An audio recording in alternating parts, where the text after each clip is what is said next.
po sa ating lahat mga kababayan, mga katiits.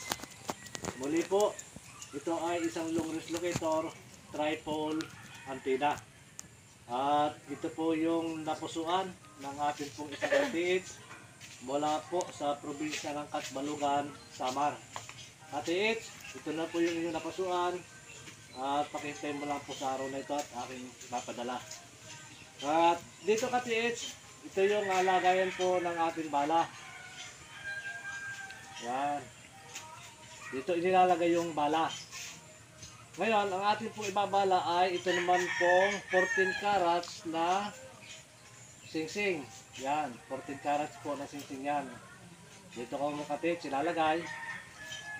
At kung ano po yung ating inilagay dito, yun po ang hahanapin o ilulukit ng ating locator. Yan katiits, sinasarado para hindi malaglag yung ating bala. Ito po ay isang long range locator tripod antenna. Yan mga katiits.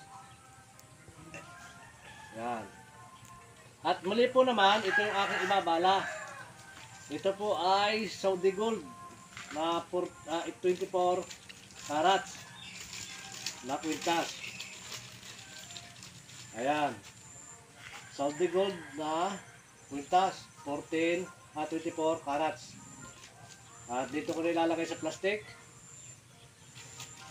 Ayan. Tutupin ko na lang. Balutin na lang ng plastic.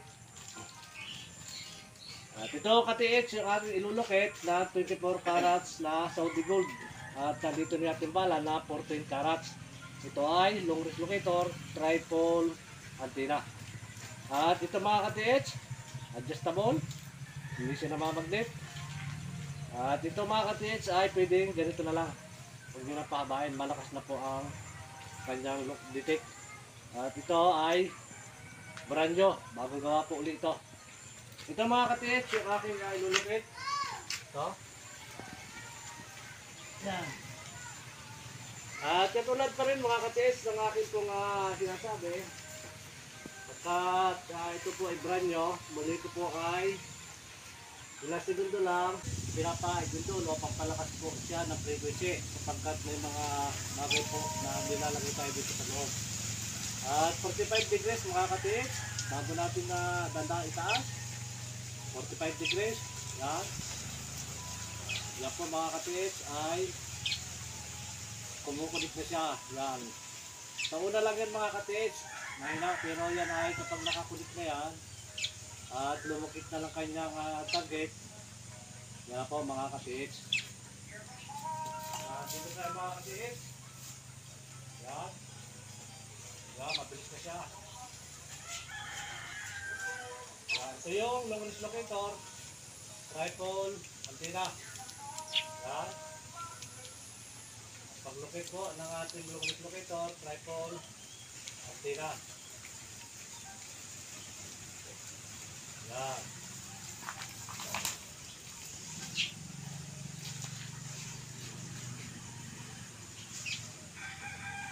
Yan mga katiits, kung pagmamasdan nyo, gano'n siya kalakas. Yan.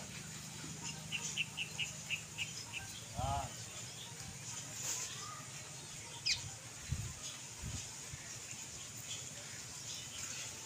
Kahit na mga katiits na paulit-ulitin natin yung paggamit ng long range locator, yan po ay usang tumuturo, hindi po nagbabago yung kanyang deteksyon. At muli ko pa rin inulit mga katiits, kapag gagamit po tayo ng locator, huwag po tayo magsusuot ng singsing, relo, kwintas, aripis. Yan.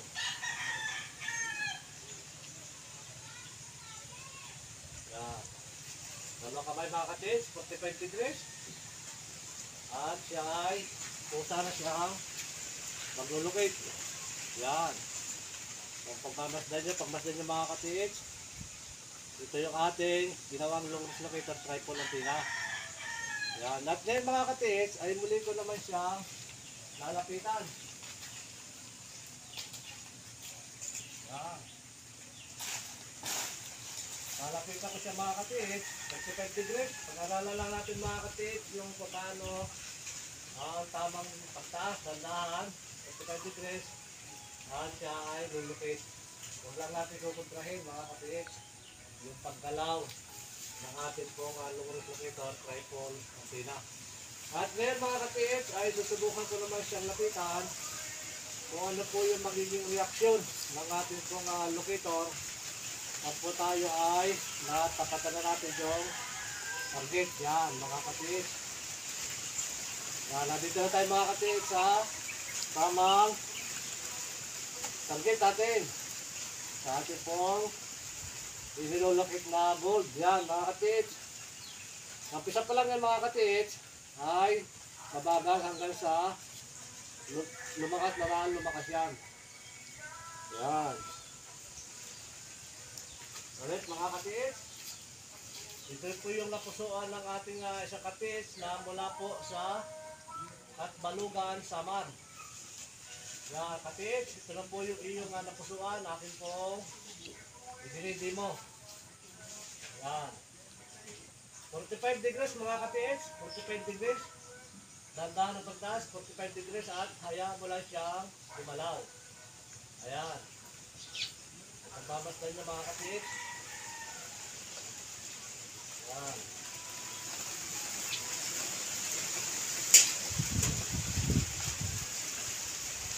Ito po yung ating nilulukit mga katiit.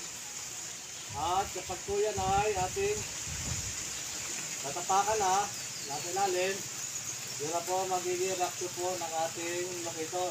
Ayan. Ang nilulukit natin mga katiit, yun pong Saudi gold na 24 carats. Yan. Yan na. Matake na. Yan. Kailangan mga katiit, hayaan nyo lang siya dahil sapagkat siya ay medyo malakas yung pagkaka-impact siya. Yan. Hayaan nyo, ito mga katiit, kailangan nito ay nasa tamang align. Wala po sa wiggle. Hindi po siya nagwiwiggle.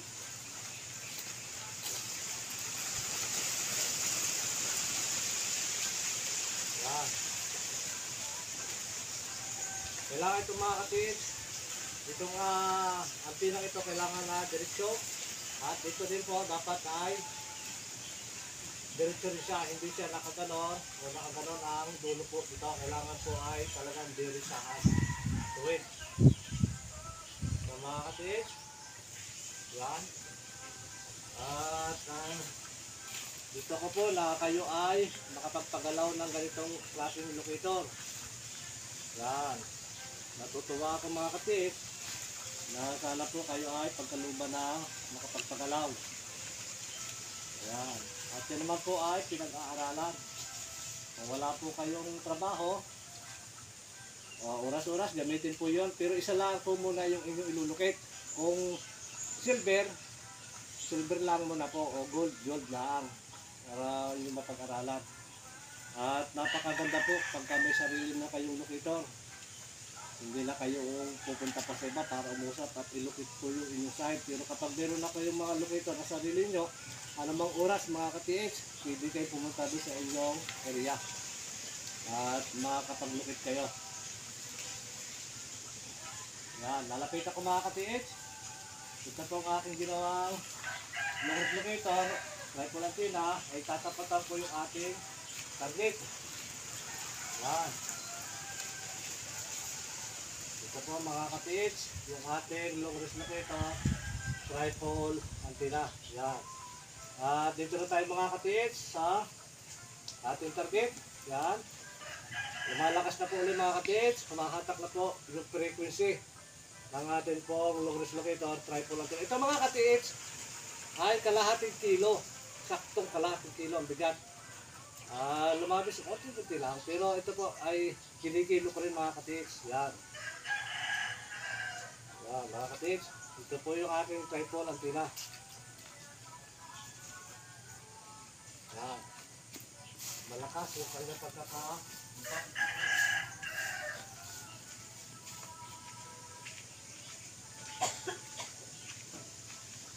Yan.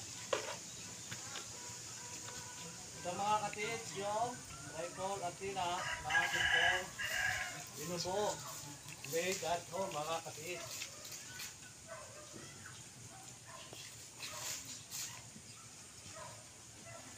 Ito na po mga katiits. Yung aking din pang-locate na tripod antenna. Yan. Kusa na po siyang umiikot. Yan. Yan, kapag natapatan natin katiits, yung atin pong nilolocate na ating pong target, yan, ito na po ang mangyayari. Iikot na po siya mga katiits. At ito katiits, mula po sa Katbalugan Samar, ito na po yung napusuan, long range locator, tripod, antenna. At pakisubscribe na rin po yung aking YouTube channel, like, share, and comment para mag-update po kayo sa lahat po ng aking video na ginagawa.